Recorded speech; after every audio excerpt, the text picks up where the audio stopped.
There is a quiet kind of power that most people misunderstand. It doesn't raise its voice. It doesn't argue loudly. It doesn't rush to prove anything. In fact, most people barely notice it at first. But once you recognize it, you begin to see it everywhere. You see it in the person who remains composed when everyone else reacts. You see it in the person who doesn't feel the need to defend every comment directed at them. You see it in the person who listens carefully, pauses, and then chooses their response with precision. This is the psychology of being completely unbothered, not indifferent, not emotionless, not disconnected from reality, but deeply regulated. Most people assume that being unbothered means pretending not to care. They imagine someone who simply ignores everything around them. But that idea misses something important. True composure isn't built on avoidance. It is built on understanding. Understanding how attention works, understanding how emotions escalate, understanding how people often react from habit rather than intention. And once you begin to see these patterns clearly, something interesting begins to happen. Small things start losing their power over you. A careless comment no longer controls your mood for the rest of the day. An impatient tone from someone else no longer pulls you into unnecessary conflict. A moment of criticism no longer feels like a threat to your identity. Instead of reacting instantly, you start noticing a gap, a small space between stimulus and response. And inside that space, you gain something most people rarely experience: choice. This shift may sound simple on the surface, but psychologically it represents a profound transformation, because most reactions people have every day are automatic. A tone triggers irritation, a disagreement triggers defensiveness, a comparison triggers insecurity. These responses often happen so quickly that people assume they are unavoidable. But in many cases, they are patterns that have simply been repeated long enough to feel natural. Think about the last time someone said something slightly dismissive. Maybe it was a subtle remark, maybe it was a sarcastic tone. For many people, the immediate reaction is internal tension. The mind begins analyzing the comment. Was that disrespect? Was that intentional? Should I respond? Should I defend myself? Within seconds, the mind can create a spiral of interpretations.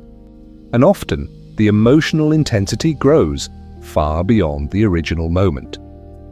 But here is where the psychology of being unbothered becomes interesting.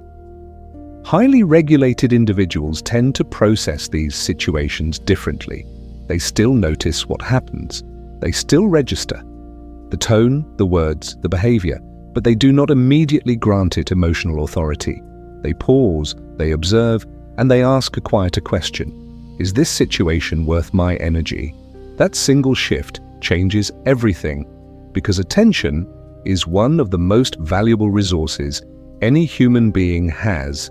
Every moment of irritation consumes it. Every argument drains it. Every unnecessary reaction spends it. And many people spend this resource without even realizing it. A minor inconvenience in the morning can shape the tone of the entire day. A single comment can linger in the mind for hours. An online message from someone who barely knows you can alter your mood. In psychological terms, this happens because the brain is highly sensitive to perceived social threats. Even small signals of disapproval can activate defensive reactions. From an evolutionary perspective, this response once helped people survive in tightly connected communities. But in modern environments, the same mechanism can become overwhelming. Every disagreement can feel like a personal challenge. Every criticism can feel like an attack. Every misunderstanding can feel urgent. Without strong emotional regulation, daily life becomes a continuous chain of reactions. And reactions have a cost. They drain focus, they reduce clarity, they shorten patience, they narrow perspective. Eventually, people begin to feel mentally exhausted without fully understanding why. This is why the ability to remain unbothered is not about apathy. It is about energy management. It is about choosing where your emotional investment actually belongs. Imagine two people walking through the same day. Both encounter minor frustrations: a delayed message, a dismissive coworker, a small mistake, a disagreement. The first person reacts to each moment as it arrives. Each irritation builds on the previous one. Their mental state becomes increasingly tense. By the end of the day, their energy feels depleted. The second person notices the same events, but they filter them differently. They recognize that many small disturbances do not require a strong emotional response. So instead of reacting automatically, they release the moment and move forward. By the end of the day, their mental state remains relatively stable. The difference between these two experiences is not luck. It is psychological training. The ability to remain unbothered is not something people are born with. It is something developed through awareness, and it often begins with a realization that surprises many people. Not every thought deserves attention. Not every comment deserves interpretation. Not every emotional impulse deserves expression. Once you begin seeing this clearly, you start noticing how often people react to things that hold very little long-term significance. A passing remark, a minor disagreement, a momentary misunderstanding. These events often occupy far more mental space than they deserve. And when attention repeatedly moves towards small disturbances, it leaves less space for meaningful focus. The psychology of being unbothered reverses that pattern. It redirects attention toward what actually matters: growth, purpose, relationships built on mutual respect, long-term stability. This doesn't mean ignoring problems. Real problems require attention. Constructive feedback can be valuable. Important conversations deserve care. But emotional discipline helps distinguish between meaningful challenges and temporary noise. And this distinction changes how you move through the world. When people become less reactive, they begin noticing something interesting about social dynamics. Many conflicts are fueled by escalating reactions. One person raises their tone slightly. The other responds defensively. If the first person becomes more assertive, the second person becomes more frustrated. Within minutes, a minor disagreement becomes a full argument. But if even one person remains composed, the escalation often slows. Calm responses tend to interrupt emotional momentum, not perfectly, not every time, but often enough to make a difference. And this is where another misconception about being unbothered appears. Some people assume composure is a sign of weakness. They imagine that staying calm means accepting disrespect. But emotional regulation is not the same as passivity. In fact, clear thinking often improves when emotions are not overwhelming the moment. Calm individuals can still set boundaries. They can still express disagreement. They can still address unfair behavior. But they tend to do it with precision rather than impulse. And precision is powerful, because when communication is measured and deliberate, it often carries more weight. People tend to listen more carefully. Conversations tend to stay more productive. Solutions become easier to reach. Over time, people who maintain this composure often develop a reputation for stability. Others begin to notice that their reactions are consistent, predictable in a good way, balanced, and trust tends to grow around people who demonstrate emotional steadiness, not because they suppress emotion, but because they regulate it. This ability becomes especially valuable in challenging situations, moments of pressure, moments of disagreement, moments when others become reactive. While emotions may still arise internally, how the external response remains measured, and this creates something rare. In modern environments, clarity under pressure. But developing this level of composure requires more than simply deciding to stay calm. It requires understanding how emotional triggers work. It requires recognizing common psychological patterns. It requires practicing new responses until they become natural. Over time, something subtle begins to shift. Situations that once felt overwhelming begin to feel manageable. Moments that once triggered frustration begin to pass quietly. The mind becomes less crowded, attention becomes more intentional, and gradually, you begin to experience the quiet strength of being unbothered.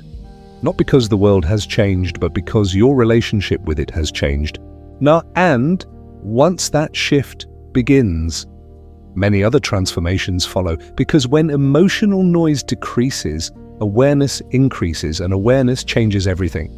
But to truly understand this transformation, we need to explore the deeper mechanics behind it. Why do certain words trigger strong reactions? Why do some people remain calm while others feel overwhelmed? What mental habits create emotional stability? And more importantly, how can anyone begin building this ability deliberately? That is where the real exploration begins. And the first step may challenge one of the most common beliefs about emotional control, because the secret to being unbothered often starts long before the moment of reaction itself. Most people move through life believing that their reactions are simply a natural part of being human. But someone says something irritating, you react, something goes wrong, you feel frustrated, someone questions you, you defend yourself. From the outside, these responses seem normal, almost automatic, and in many cases they are. Human psychology evolved to respond quickly to signals in the environment, a raised voice, a critical comment, an unexpected change in plans. These cues can activate emotional responses almost instantly. But while quick reactions once served important survival purposes, the modern environment presents a different challenge. The problem today is not the existence of reactions. The problem is the frequency. Small disturbances appear constantly, messages arrive instantly, opinions are shared everywhere. Conversations happen quickly and often without context. In this environment, a person who reacts to every emotional signal can easily spend most of their mental energy responding rather than thinking. And when reactions become continuous, something subtle begins to happen. Clarity begins to fade. This does not happen dramatically, it happens quietly. Imagine the mind as a system designed to process information carefully. It works best when there is space between inputs, but constant emotional reaction reduces that space. Each irritation leaves a small residue of tension. Each disagreement adds another layer of mental noise. Each defensive moment increases cognitive load. Over time, the mind becomes crowded. When that crowding increases, attention becomes fragmented. Focus moves rapidly, from one issue to another. A comment from the morning lingers during the afternoon. Try the disagreement.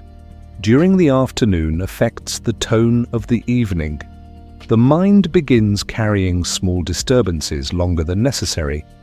This is where many people misunderstand emotional regulation. They assume calm individuals simply experience fewer challenges, but in many cases, calm individuals encounter the same situations as everyone else. The difference is not the environment. The difference is the filter. Some people allow almost every stimulus to pass through their emotional system. Others become more selective. And selectivity changes everything. To understand this more clearly, it helps to examine what psychologists sometimes describe as emotional amplification. Emotional amplification happens when the mind continues expanding an event beyond its original size. A brief comment becomes a long internal conversation. A minor mistake becomes a symbol of failure. A moment of disagreement becomes a reflection on personal value. The original event may have lasted only seconds, but the internal response may last hours. This process rarely improves the situation. Instead, it multiplies the emotional cost. Consider a simple example. Someone responds to your message with a short reply. 3 words, no emoji, no explanation. Many interpretations are possible. Maybe they were busy. Maybe they were distracted. Maybe they simply prefer brief communication. But if the mind begins assuming negative meaning, the internal reaction can grow quickly. Was that dismissive? Are they annoyed? Did I say something wrong? The mind searches for answers, but the answers are often guesses, and guesses tend to create unnecessary emotional tension. People who practice being unbothered approach these moments differently. They notice the same signal, the short message, but instead of filling the silence with interpretation, they allow uncertainty to exist. They wait for more information. They allow context to develop. This may sound simple, but it represents a powerful psychological skill. It is the ability to tolerate incomplete information without immediately creating a negative narrative. And when this skill develops, many emotional reactions begin to lose intensity because many emotional reactions begin with interpretation rather than reality. The mind attempts to explain events quickly. Sometimes those explanations are accurate, but sometimes they are simply the fastest explanation available. When people begin practicing restraint in interpretation, and emotional stability tends to improve. They become less vulnerable to assumptions, less vulnerable to small disturbances, less vulnerable to unnecessary escalation. Another important factor in emotional reactivity is identity protection. Humans naturally develop mental images of who they are: competent, intelligent, respectable, capable. These identities are valuable. They help people maintain direction and confidence. But when identity becomes too rigid, even small feedback can feel threatening. If someone questions an idea, the mind may interpret that question as a challenge to competence. If someone disagrees, the mind may interpret it as rejection. But disagreement and rejection are not always the same, and feedback does not always represent attack. People who remain unbothered tend to develop a more flexible sense of identity. Their self-worth becomes less dependent on moment-to-moment approval. They recognize that being wrong occasionally does not reduce their value. They understand that disagreement is a normal part of communication, and this flexibility reduces emotional pressure. When identity becomes less fragile, reactions become less urgent. Instead of defending every statement, the mind becomes curious. Instead of reacting instantly, the mind begins examining the situation. What was actually said? What might the other person mean? Is there useful information here? This shift from defense to curiosity can change the tone of many interactions. Curiosity slows reaction. It invites observation. It creates psychological distance from the immediate emotional impulse. Another factor that influences emotional stability is attention training. Many people underestimate how strongly attention shapes emotional experience. Where attention goes, emotional intensity often follows. If attention repeatedly returns to frustrating moments, those moments remain active in the mind. But if attention is redirected toward constructive activity, emotional intensity tends to fade. This does not mean suppressing thoughts. Suppression often increases mental pressure. Instead, the skill involves acknowledging the thought and then choosing not to feed it additional attention. For example, imagine someone criticizes your work. The comment may stay in your mind temporarily. That is normal, but the difference appears in what happens next. Some people replay the criticism repeatedly, or they reconstruct the conversation. They imagine better responses. They wonder how others perceive them. This mental repetition strengthens the emotional impact. Other individuals acknowledge the criticism, evaluate whether it contains useful information, and then return their attention to productive action. The moment passes more quickly. The emotional impact fades sooner. Over time, this pattern changes the internal environment of the mind. It becomes quieter, less crowded, more deliberate. This internal environment supports better thinking, better communication, better decision-making. And gradually, a new habit begins forming. Instead of reacting immediately to every disturbance, the mind begins asking a different question. Does this situation deserve my attention? Not every moment does. Some moments pass naturally when they are not fueled by reaction. Some disagreements resolve when they are approached calmly. Some misunderstandings disappear when additional context appears. The person who remains unbothered is not ignoring reality. They are simply choosing their responses more carefully. They recognize that emotional energy is limited, and like any limited resource, it benefits from thoughtful allocation.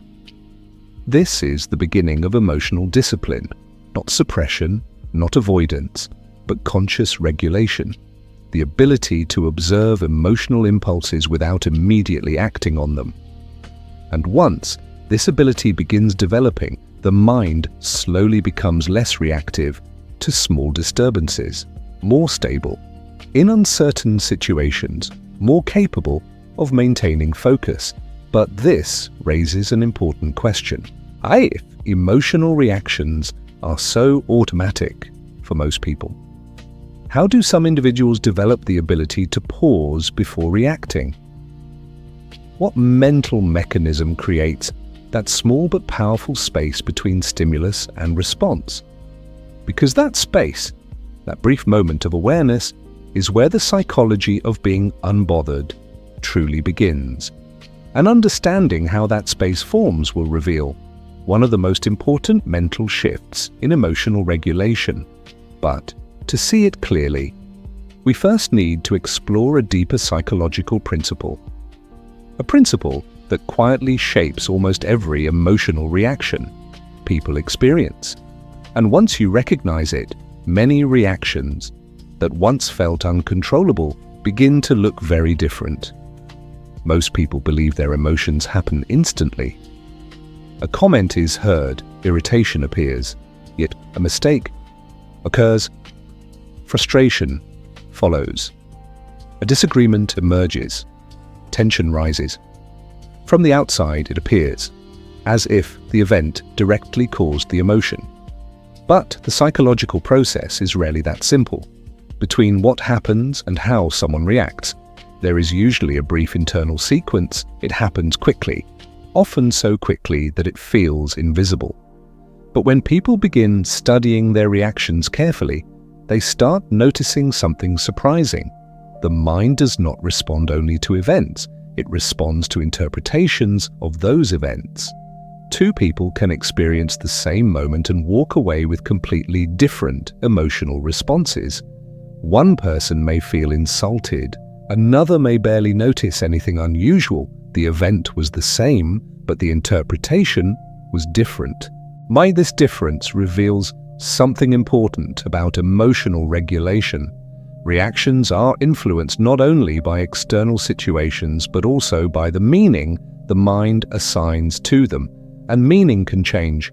This is where the concept of psychological space becomes powerful. The space between stimulus and response is not simply a delay. It is a moment of interpretation. a moment where the brain evaluates what just happened. Is this dangerous? Is this disrespectful? Is this important? In many cases, the brain answers these questions automatically. Past experiences influenced the interpretation. Habits influence the interpretation. Personal sensitivities influence the interpretation. So, when a person reacts strongly, the reaction often reflects the interpretation rather than the event itself. And consider a situation where someone interrupts you during a conversation. One interpretation might be, they are disrespecting me. Another interpretation might be, they are excited and speaking quickly. A third interpretation might be, they didn't realize I wasn't finished. Each interpretation creates a different emotional response. The first may lead to irritation. The second may lead to patience. The third may lead to clarification. Yet the original event remains the same. An interruption.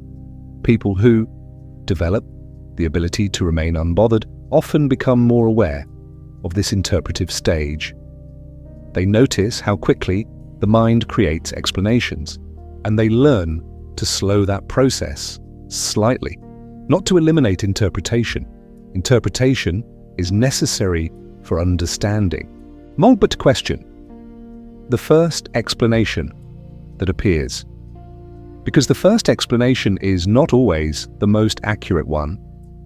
The mind often prefers quick conclusions. Quick conclusions create the feeling of certainty, but certainty can sometimes hide incomplete understanding. By slowing interpretation, slightly emotional reactions also begin to slow. The mind becomes more curious before becoming defensive, more observant before becoming reactive. This curiosity creates psychological distance, and distance reduces emotional intensity. When emotional intensity decreases, thinking becomes clearer. Words are chosen more carefully. Actions become more intentional. Another factor that expands this psychological space is awareness of emotional signals inside the body. Before many reactions become visible, they often appear as physical sensations, a tightening in the chest, a quickening of the breath, a slight tension in the shoulders. These signals can appear seconds before a reaction becomes external. Most people ignore these early signals because they are focused on the external situation. But individuals who develop strong emotional regulation begin noticing them. They recognize the early signs of irritation, the early signs of defensiveness, the early signs of impatience.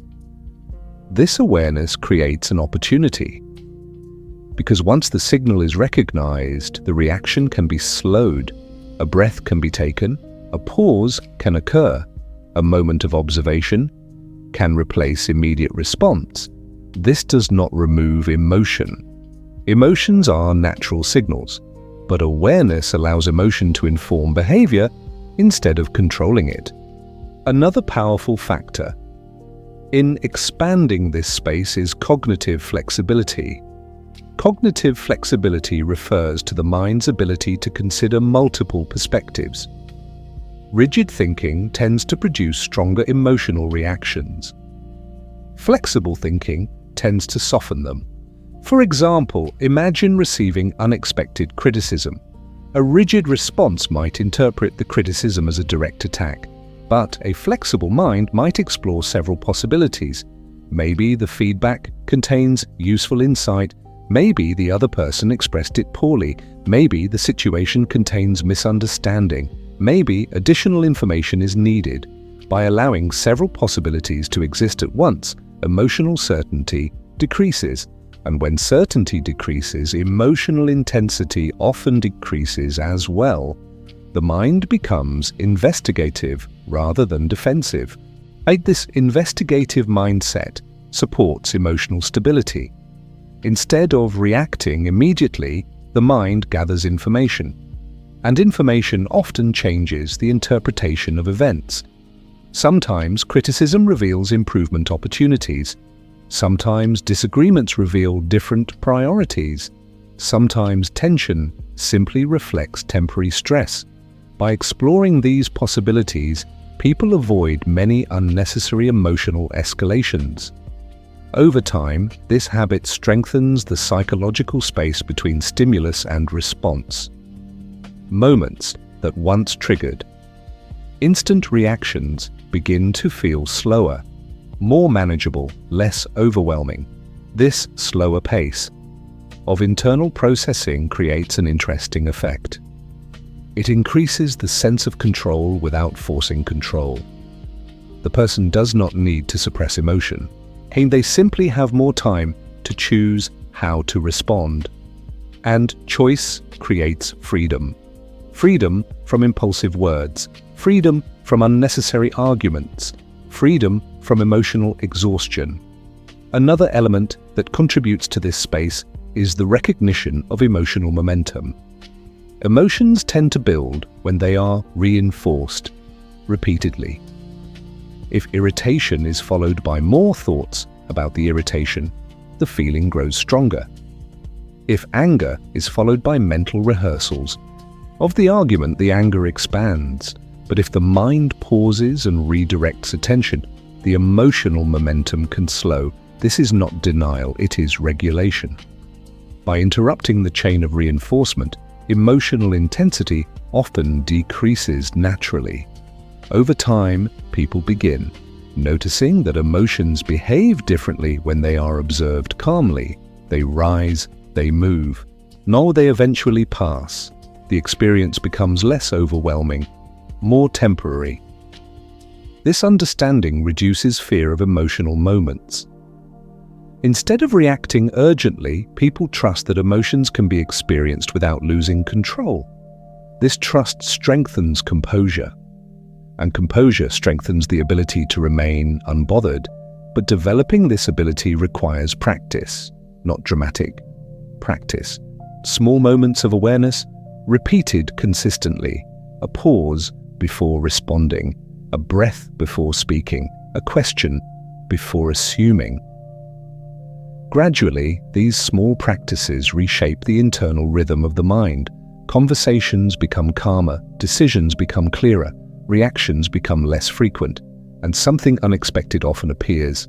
Confidence, not loud confidence, not performative confidence, but quiet stability. Mine's the confidence that comes from knowing your emotional responses are not entirely automatic, that you have influence over your reactions, that moments of tension can be navigated with awareness. This confidence changes how people interact with you. When reactions are measured, conversations tend to remain balanced. When tone remains calm, others often mirror that tone, not perfectly, but often enough to improve the overall dynamic, and this creates a subtle form of leadership.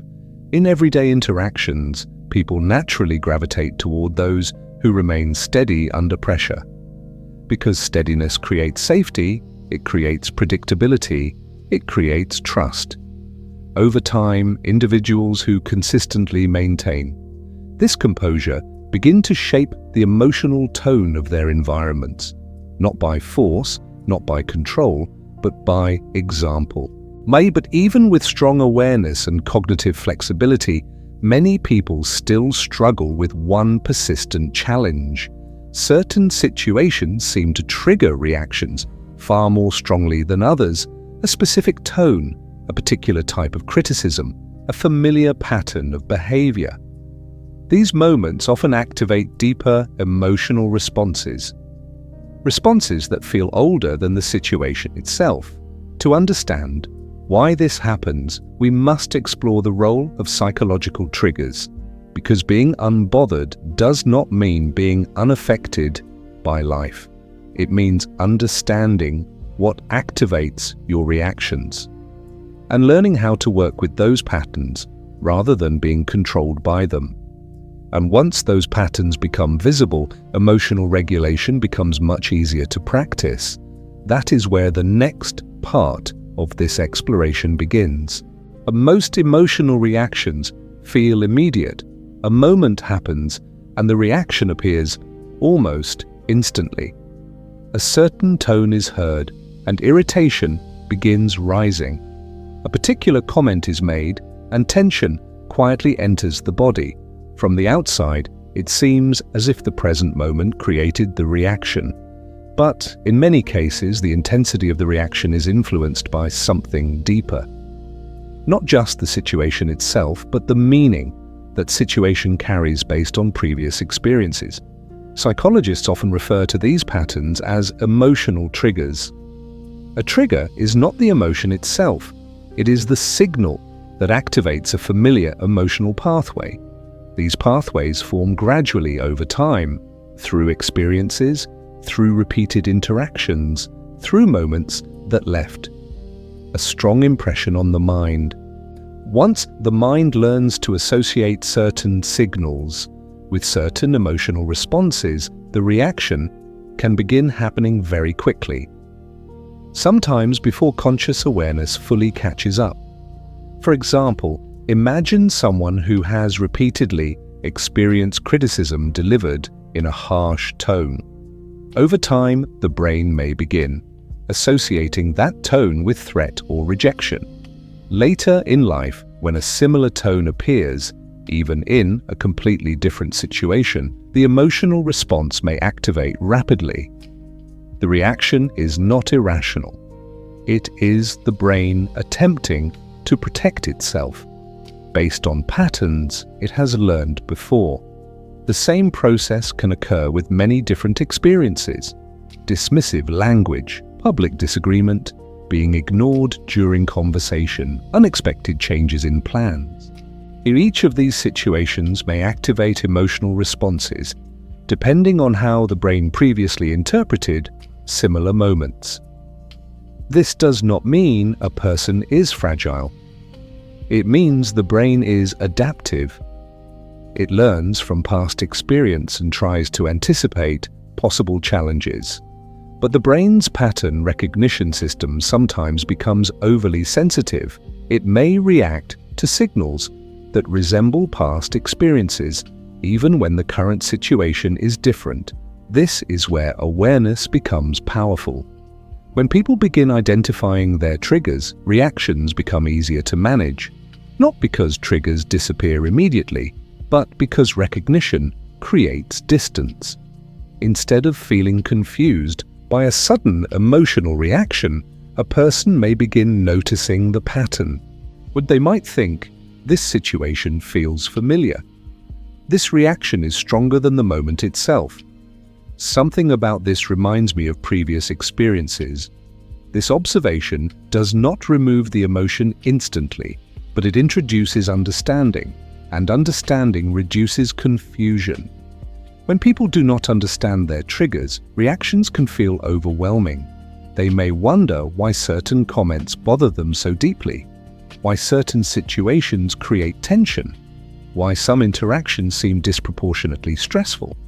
Without awareness, the mind often interprets the reaction as proof that the current situation is extremely important. But awareness introduces another possibility.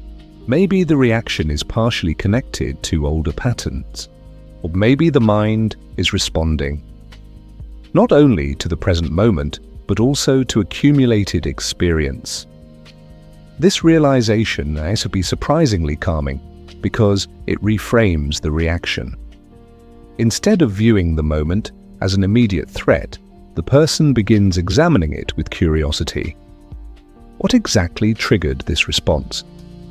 Was it the words themselves, the tone, the timing, the context, or perhaps something more subtle? Asking these questions does not require judgment. It simply encourages exploration. Over time, this exploration reveals patterns. Certain types of criticism may activate defensiveness. Certain forms of uncertainty may create anxiety. Certain communication styles may trigger impatience. Once these patterns become visible, they become easier to navigate because anticipation becomes possible. But if someone knows that abrupt criticism tends to trigger a strong reaction, they can prepare for those moments. Preparation does not eliminate emotion, but it reduces surprise, and reduced surprise makes regulation easier. Another important element of triggers involves expectations. Expectations shape emotional responses in powerful ways. When expectations are clear and realistic, emotional reactions tend to remain balanced. But when expectations are rigid or unrealistic, even small deviations can create strong reactions. For example, if someone expects every conversation to feel respectful and calm, an unexpected disagreement may feel deeply unsettling. But if someone expects occasional disagreement, as a natural part of communication, the same moment may feel less threatening. Expectations influence interpretation. Interpretation influences emotional response. People who remain relatively unbothered often hold flexible expectations about human behavior. They recognize that people occasionally speak carelessly. They understand that stress can affect communication. They acknowledge that misunderstandings occur. These expectations do not excuse harmful behavior, but they create a broader context for interpreting everyday interactions, and broader context reduces emotional volatility. Another layer of emotional triggers involves identity attachment. When a person strongly identifies with certain abilities, roles, or values, feedback related to those areas can feel particularly sensitive. For example, someone who takes pride in being competent may react strongly to suggestions that they made an error. Someone who values fairness may react strongly to perceived injustice. These reactions are understandable. Identity provides meaning and motivation. But when identity becomes tightly connected to external validation, emotional vulnerability increases. Small challenges to identity can feel disproportionately large. Individuals who remain more emotionally stable often develop a more flexible relationship with identity. They maintain standards and values, but they allow room for learning, room for mistakes, room for improvement. This flexibility creates resilience. When feedback arrives, it becomes information rather than threat. When disagreement occurs, it becomes discussion rather than confrontation. Over time, this mindset reduces the intensity of many triggers. Another factor influencing triggers is accumulated stress. When the mind and body are already carrying high levels of stress, reactions often become stronger. A comment that might normally feel manageable may feel overwhelming during periods of exhaustion or pressure. This is why emotional regulation is not only about mindset. It is also about maintaining mental and physical balance, rest, healthy routines, moments of recovery. These factors influence how sensitive the nervous system becomes. A balanced nervous system processes challenges more calmly. A fatigued nervous system reacts more quickly. Understanding this helps people respond to themselves with greater patience. Not every reaction reflects a permanent personality trait. Sometimes it reflects temporary strain. When people recognize this, they begin caring for their mental energy more intentionally. They become more attentive to the conditions that influence their emotional responses. And gradually, the environment inside the mind becomes more stable. Triggers still exist, but they become signals rather than commands. Signals that something deserves attention. Signals that an expectation may need adjustment. Signals that a past pattern is appearing again. With enough awareness, these signals become opportunities for growth. Instead of reacting automatically, the person begins asking thoughtful questions. What is this reaction teaching me? Is the response proportionate to the moment? What response would support clarity instead of escalation? These questions transform triggers into sources of information. information that strengthens emotional intelligence. An emotional intelligence strengthens the ability to remain unbothered. But one more psychological element plays a powerful role in how people respond to triggers. It is something so common that many people rarely question it. Yet, it quietly influences almost every emotional reaction. It is the human tendency to personalize events, to assume that many things happening around us are somehow about us. This tendency can amplify emotional responses dramatically.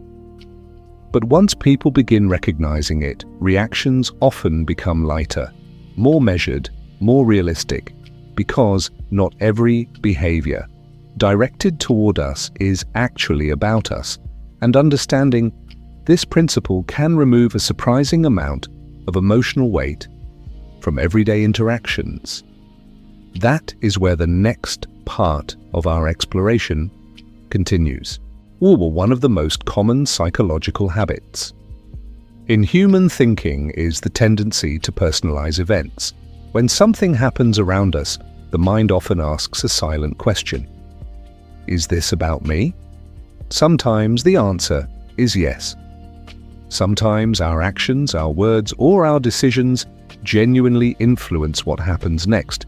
But in many situations, the answer is less direct. People's behavior is often shaped by factors that have very little to do with us: their stress, their priorities, their mood, their past experiences, their current challenges. Yet the human mind has a strong tendency to bring events back to the center of its own perspective. This is not a flaw. It is simply a natural feature of human cognition. Each person experiences the world from their own point of view. Their thoughts, emotions, and experiences naturally become the reference point for interpreting events. But when this perspective becomes too narrow, personalization increases, and personalization often intensifies emotional reactions. Consider a simple moment. Someone walks past you without greeting you.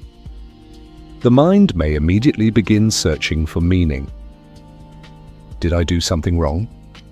Are they upset with me? Are they ignoring me intentionally?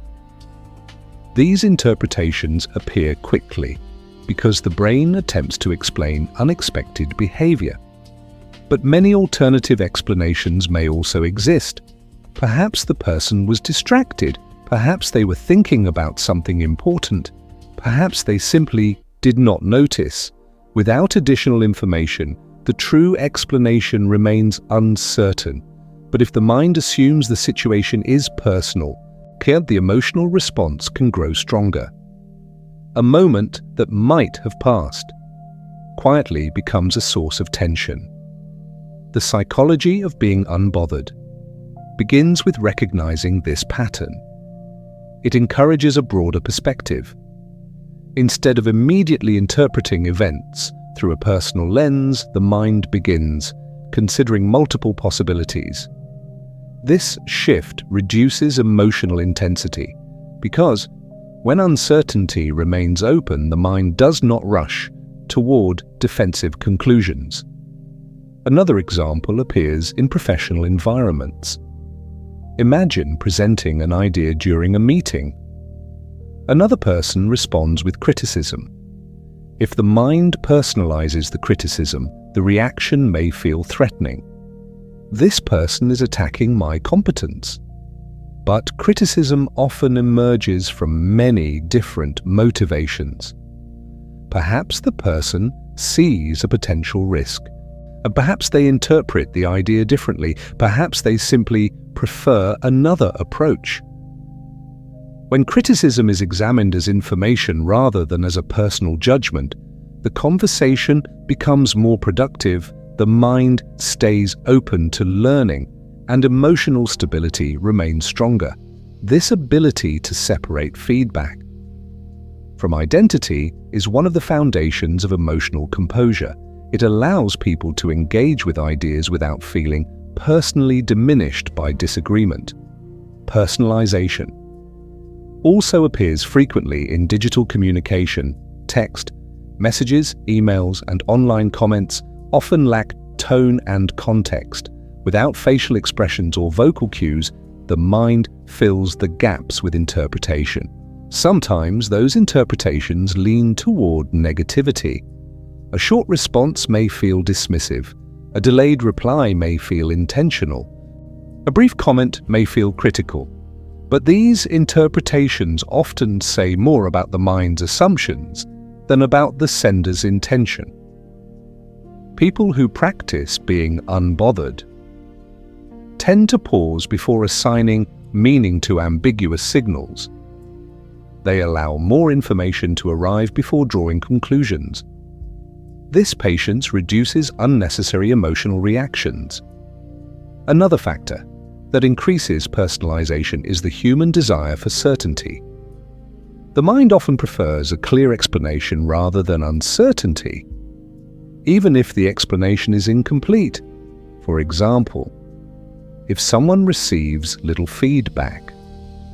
After sharing an idea, the mind may conclude that the idea was not valued, but the absence of feedback may simply mean the listener needed more time to process, or that their attention was focused elsewhere, or that the moment passed quickly. But when people become comfortable with temporary uncertainty, personalization becomes less automatic. They recognize that incomplete information is a normal part of communication. This recognition reduces the urge to create immediate explanations. Another important aspect of personalization involves emotional projection. Projection occurs when the mind attributes its own feelings or concerns to others. For example, if someone feels insecure about their performance, they may interpret neutral comments as hidden criticism. The emotional concern inside the mind shapes the interpretation of external events. But when people become aware of this process, they gain an opportunity to question their assumptions. Instead of immediately reacting, they can ask, is this interpretation supported by evidence? Could there be another explanation? These questions create psychological space, and that space protects emotional stability. Reducing personalization does not mean ignoring interpersonal dynamics. People's words and actions still matter. Respect matters, communication matters, boundaries matter. But removing unnecessary personalization allows individuals to respond more thoughtfully. Instead of reacting to imagined meanings, they respond to observable behavior. This distinction improves clarity. It also improves communication, because conversations remain focused on what actually happened rather than what was assumed. Another benefit of reducing personalization is increased emotional independence. And when emotional reactions depend heavily on how others behave, in every moment, stability becomes difficult to maintain. But when individuals recognize that many external behaviors are not personal, emotional balance becomes easier. Their internal state becomes less vulnerable to small fluctuations in social dynamics. This does not create indifference, it creates resilience. Resilience allows people to remain engaged with others while protecting their mental stability. Over time, this resilience becomes noticeable. People who avoid unnecessary personalization often appear calm in situations that might otherwise create tension. They listen carefully, they respond thoughtfully, they do not rush into defensive explanations. And because their responses are measured, conversations often remain constructive. Others feel less pressure. Misunderstandings become easier to resolve. Trust grows gradually. This calm presence also influences how others behave. When someone does not react strongly to ambiguous signals, emotional escalation becomes less likely. The conversation remains grounded, the interaction becomes more balanced. This does not mean every situation resolves perfectly. Human communication is complex, but reducing personalization removes a major source of unnecessary tension. And as emotional tension decreases, the ability to remain unbothered becomes stronger. But there is another psychological element that quietly amplifies many emotional reactions. It is not only about how we interpret others. It is about how strongly we feel the need to respond, the urge to reply quickly, to defend immediately, to correct every misunderstanding. This urge can create pressure. Inside the mind, pressure that encourages rapid reaction rather than thoughtful response. Understanding this impulse reveals another important aspect of emotional composure. Because sometimes the most powerful response is not immediate reaction. Sometimes it is the ability to pause, to let the moment settle, to decide whether a response is necessary at all. Learning how to manage this impulse can dramatically change the emotional tone of everyday life. And it leads us directly into the next stage of the psychology of being unbothered, where the role of restraint becomes clear, not as silence, not as suppression, but as deliberate control over when and how energy is expressed. One of the most misunderstood forms of strength is restraint. In fast-moving environments, where responses happen instantly, restraint can appear unusual. When someone speaks sharply and another person does not respond immediately, observers may assume hesitation. When criticism appears and someone chooses to pause rather than react, others may interpret the silence as uncertainty, but in many cases restraint reflects something very different. It reflects control over timing, control over expression, control over the use of emotional energy. The psychology of being unbothered relies heavily on this ability because not every moment requires an immediate response. In fact, some moments improve significantly when space is allowed to exist. Human communication often moves quickly. Words are exchanged in rapid sequences and reactions tend to follow without much reflection. But when responses occur too quickly, they often mirror the emotional tone that initiated them. A tense comment may produce a tense reply. An impatient remark may create another impatient remark. In these moments, emotional momentum begins to build. Each response reinforces the emotional intensity of the previous one. But when restraint enters the situation, the momentum can slow. A pause interrupts the rhythm of reaction. Instead of continuing the emotional exchange, automatically the conversation gains a moment of clarity. This clarity creates options. Options about tone, options about wording, options about whether a response is even necessary. For example, imagine a situation where someone expresses frustration toward you. The instinctive reaction might be to defend your position immediately, but defense often signals that the conversation has shifted toward conflict. Instead, restraint creates an opportunity to observe the situation more carefully. What exactly is the person expressing? Is the frustration directed at you personally, or is it connected to a broader problem? Is the person seeking resolution or simply releasing tension from a difficult day? Without restraint, these questions may never appear. The reaction happens too quickly, but with restraint, the mind gains time to understand the moment. Understanding improves communication. Another powerful aspect of restraint is its relationship with emotional energy. Every emotional response consumes energy. Explaining yourself repeatedly consumes energy. Arguing consumes energy. Trying to correct every misunderstanding consumes energy. Naive people who remain unbothered tend to develop a clear awareness of this cost.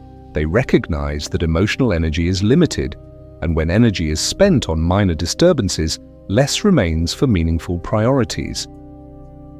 Over time, This awareness encourages selectivity. Not every comment deserves explanation. Not every disagreement requires debate. Not every opinion requires correction. This selectivity does not mean ignoring important issues. Important issues deserve thoughtful attention. But selective engagement protects mental clarity. It ensures that energy is directed towards situations where it can create constructive outcomes. Another dimension of restraint involves the management of impulse.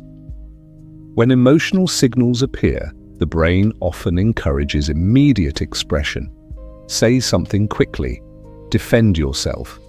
Correct the other person, but impulses are not commands, they are signals. Signals that something inside the mind has been activated. When people develop emotional discipline, they begin noticing these signals without feeling obligated to act on them instantly. They might feel the impulse to respond sharply, but they pause. They notice the impulse, and they allow it to settle before choosing a response. Often, once the impulse passes, the response becomes calmer, more precise, more aligned with long-term goals.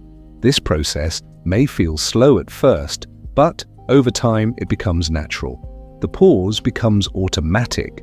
The mind learns that not every impulse requires immediate expression. Another reason restraint strengthens emotional composure is that it changes how others perceive your reactions. When people know that you do not respond impulsively, your words carry more weight because they know your responses are deliberate, measured, considered. Instead of reacting frequently, you respond thoughtfully.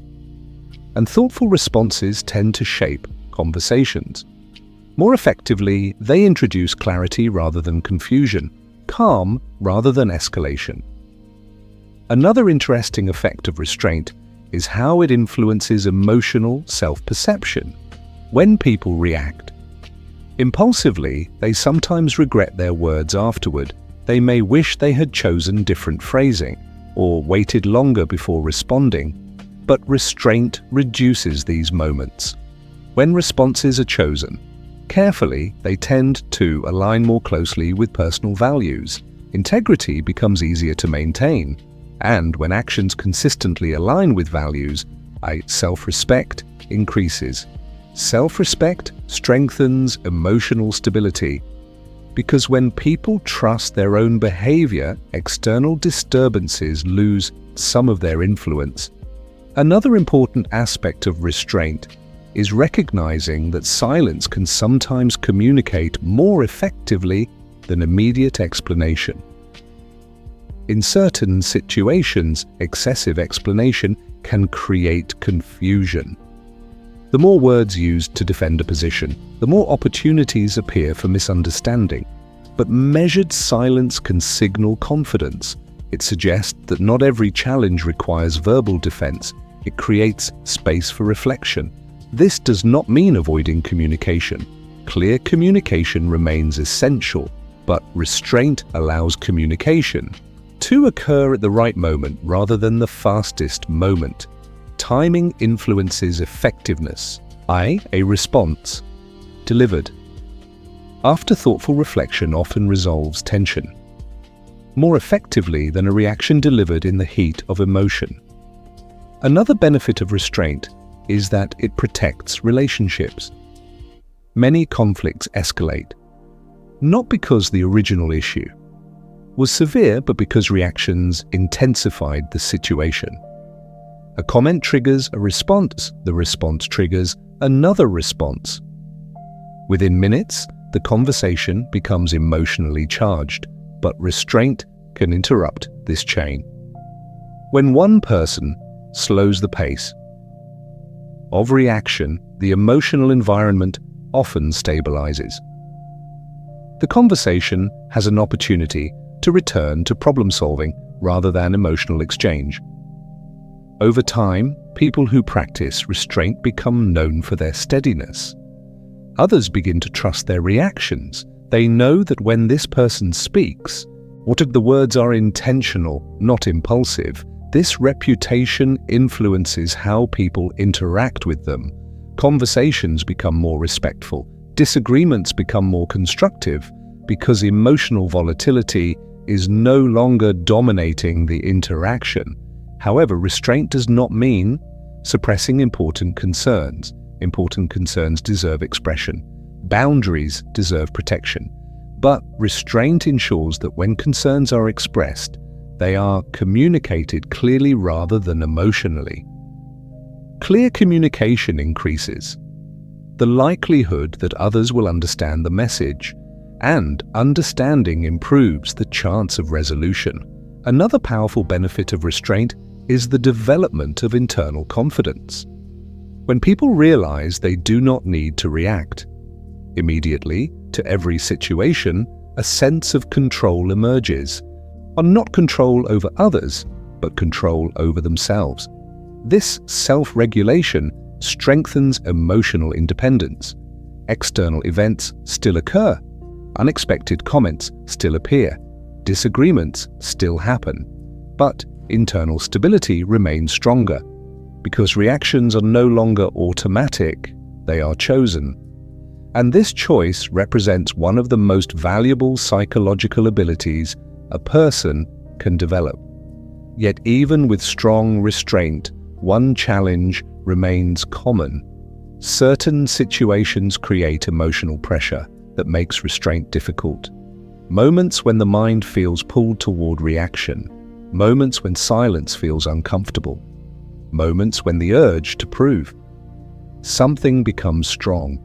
Understanding these moments requires exploring another aspect of emotional psychology, the human desire for validation, the need to feel respected, to feel understood, to feel valued.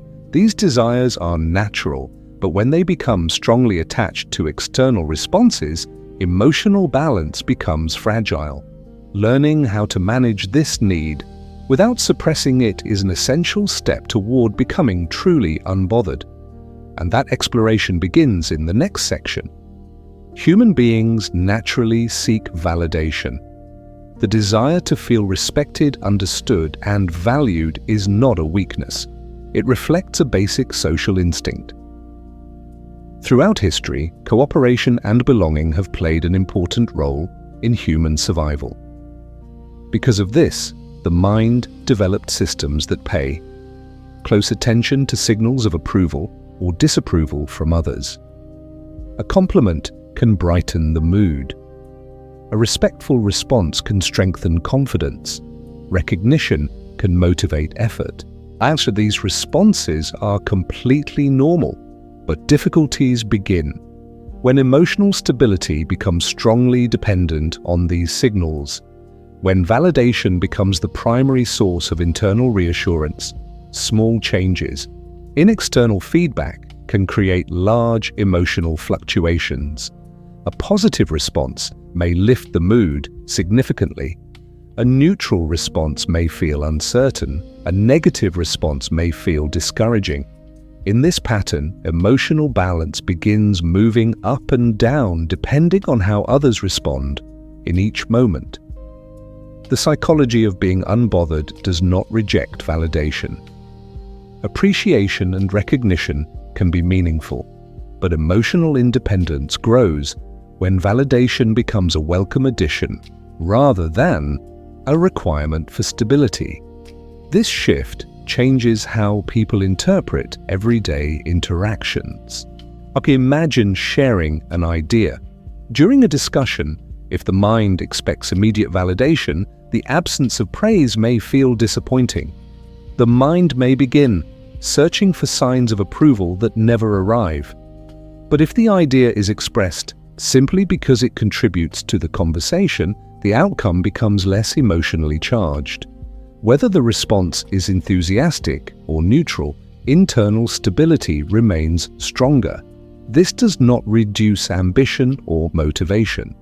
In fact, many people discover that releasing the constant need for validation actually increases focus. Energy that was previously spent monitoring reactions becomes available for improving the work itself. instead of wondering how others are responding. Moment by moment, attention moves toward clarity, effort, and growth. Another area where validation often influences reactions is disagreement.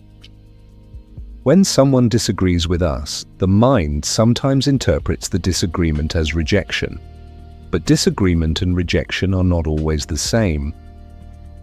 People often hold different perspectives because their experiences, priorities, and information differ. A disagreement may simply reflect a difference in viewpoint rather than a dismissal of personal value. When validation is not tightly attached to agreement, conversations become more open. Ideas can be examined without feeling personally threatened. Discussions remain curious rather than defensive. This creates an environment where learning becomes easier, releasing the need for constant validation. Also strengthens emotional resilience in challenging situations. Consider receiving constructive feedback. If personal worth is closely tied to approval, criticism may feel discouraging. But when self-worth is grounded internally, criticism becomes easier to evaluate objectively. The mind can ask useful questions. Is there information here that can help me improve? Is the feedback based on accurate observations? Is clarification needed? Instead of reacting emotionally, the response becomes analytical. The conversation moves toward progress rather than defense. Another important aspect of validation involves comparison. Modern environments provide endless opportunities to compare achievements, recognition, and progress. Social platforms, professional networks, and public discussions often highlight visible success. These comparisons can easily create pressure to match or exceed others' outcomes. But comparisons rarely show the full context behind any person's journey. Different circumstances, resources, and timelines influence progress in ways that are not always visible. When validation depends on outperforming others, satisfaction becomes difficult to sustain. There will always be someone further ahead in some area. But when validation comes from internal standards, effort, discipline, learning, progress becomes more meaningful. The mind begins measuring growth based on development rather than comparison. This internal orientation strengthens emotional balance. Another benefit of releasing constant validation is improved communication. When someone speaks primarily to gain approval, their words may become cautious or overly adjusted to please the audience. But when someone speaks with clarity and respect, while remaining independent of approval, communication becomes more authentic. Authenticity tends to create stronger trust over time. People sense when someone's words reflect genuine thought rather than a search for approval. This trust deepens relationships because conversations become honest rather than performative. Another interesting effect of validation, independence, is reduced sensitivity to minor criticism. When approval is not required for emotional stability, small critical remarks lose much of their influence. Instead of feeling pressured to defend every comment, the mind can evaluate which remarks deserve attention. Some may contain useful feedback, others may simply reflect personal preferences or momentary opinions. This discernment prevents unnecessary emotional reactions. And when reactions decrease, mental clarity improves. Energy remains available for meaningful priorities rather than constant emotional adjustment. Another element of validation, independence, is recognizing that not everyone will understand or appreciate every decision you make. People observe life through different lenses. Their experiences, values, and goals influence their interpretations. Because of this, agreement across all situations is unlikely. Attempting to secure universal approval can create endless tension, but accepting that perspectives will differ allows individuals to move forward with greater confidence. They remain open to feedback, but they do not require unanimous support before acting. While this balance between openness and independence strengthens decision-making, decisions become guided by thoughtful evaluation rather than by immediate reactions from others. Another advantage of this mindset is the development of quiet confidence.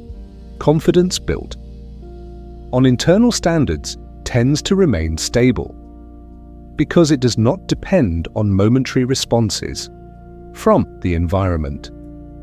When people trust their effort and intentions, they become less vulnerable to fluctuations in external approval. Their emotional state remains more consistent. This consistency contributes strongly to the experience of being unbothered. Situations that once triggered self-doubt begin to feel manageable. Comments that once required explanation begin to feel less urgent. The mind becomes calmer, more focused, more deliberate. But even when validation becomes less central, one challenge remains present in many environments: the presence of noise, constant opinions, constant commentary, constant information, competing for attention. In modern life, people are exposed to more viewpoints in a single day than previous generations encountered in weeks. This constant stream can easily overwhelm the mind. It can create pressure to respond, to keep up, to participate in every conversation. But the psychology of being unbothered often requires a different approach. It requires learning how to manage attention in environments filled with noise. Because attention determines what influences the mind, and once attention becomes more selective, emotional stability becomes easier to maintain. This brings us to the next important stage of this exploration, and the discipline of protecting your attention, and why mastering this skill may be one of the most powerful ways to remain calm, clear, and unbothered in a noisy world. By now, something important should feel clearer. Being unbothered is not about pretending that nothing affects you. It is not about becoming cold, distant, or emotionally disconnected. And it is not about ignoring the realities of human interaction. Instead, it is about understanding the mechanics of the mind well enough to choose your responses with intention. Throughout this journey, we explored several layers of emotional experience. We examined reactions, interpretations, triggers, personalization, validation, attention. Each of these forces quietly shapes how people move through everyday situations. When they operate automatically, wicked emotions tend to feel unpredictable. Small events can grow into large reactions. Minor disturbances can occupy the mind for hours. But when awareness increases, the internal landscape begins to change. Reactions slow down. Interpretations become more flexible, attention becomes more selective, and the mind begins to reclaim something. Many people rarely realize they lost space. Space between events and emotional responses. Space between thoughts and decisions. Space between impulse and action. Inside that space, composure becomes possible. And composure is the foundation of being unbothered.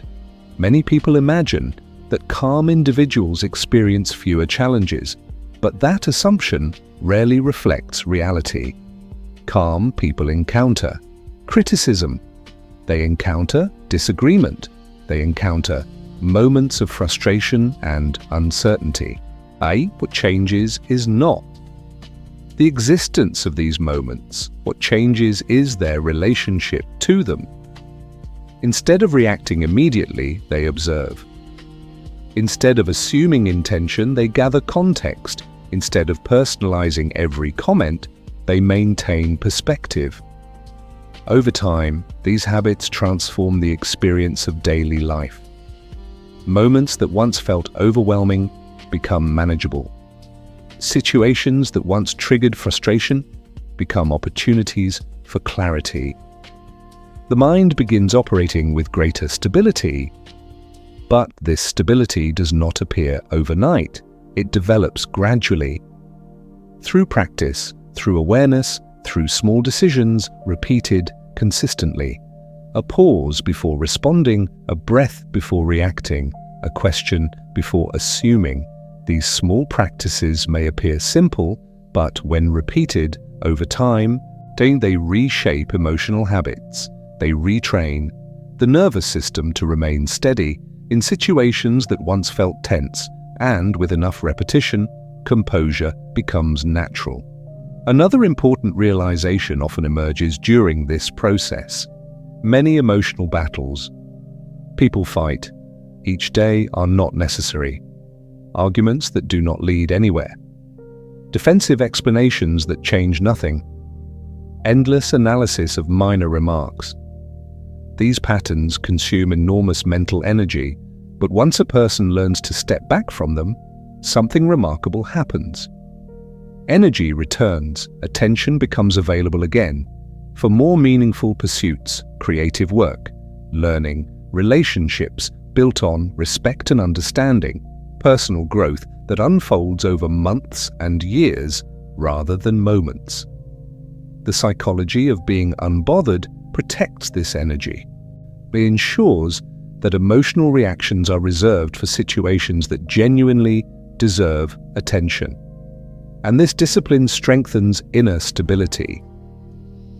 When emotional energy is not scattered across dozens of small disturbances, the mind becomes calmer, decisions become clearer, communication becomes more thoughtful. Another quiet transformation often appears as well. Confidence begins to deepen, not the loud kind of confidence that seeks recognition, but the quiet confidence that comes from self-regulation. The confidence that grows when you know your emotional responses are no longer controlled by every external signal. When someone speaks impatiently, your calm remains. When disagreement appears, your clarity remains. When uncertainty arises, your balance remains. And this internal steadiness creates a powerful effect in relationships. People tend to feel more comfortable around those who remain composed. Because composure creates psychological safety, it signals that conversations can remain respectful. Even when opinions differ, it signals that emotional reactions will remain measured rather than explosive. Over time, this reputation changes how others interact with you.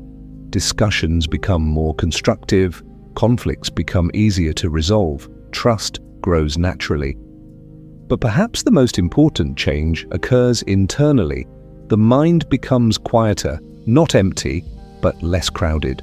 Fewer unnecessary arguments replaying in memory, fewer imagined interpretations of passing comments, fewer emotional spikes triggered by temporary situations. This quietness creates room for deeper awareness. You begin noticing your own thoughts more clearly. You begin recognizing patterns in your reactions. And with that recognition comes freedom. Freedom to choose your responses. Freedom to focus on what truly matters.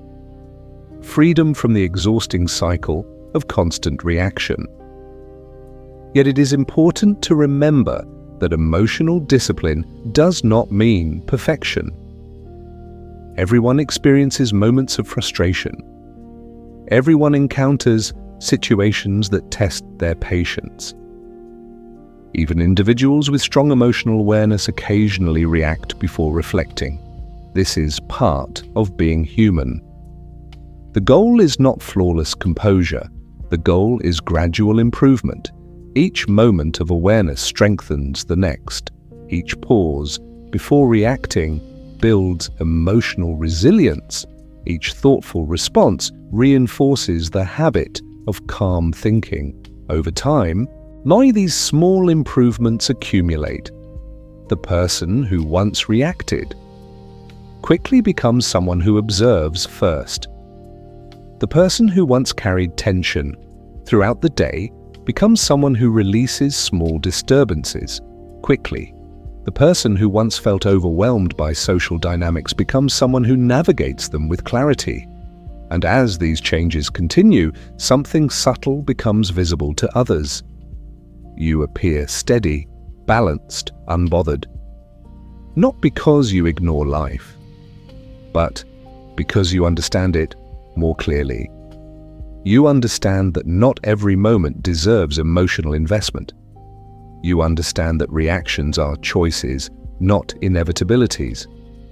You understand that calm thinking creates better outcomes than impulsive reaction. This understanding becomes a quiet form of strength, a strength that does not require display, a strength that does not seek attention, but a strength that shapes every interaction you experience. In many ways, being unbothered is simply the art of protecting your inner environment, your attention, your emotional energy, your clarity. When these resources are protected, the mind becomes resilient.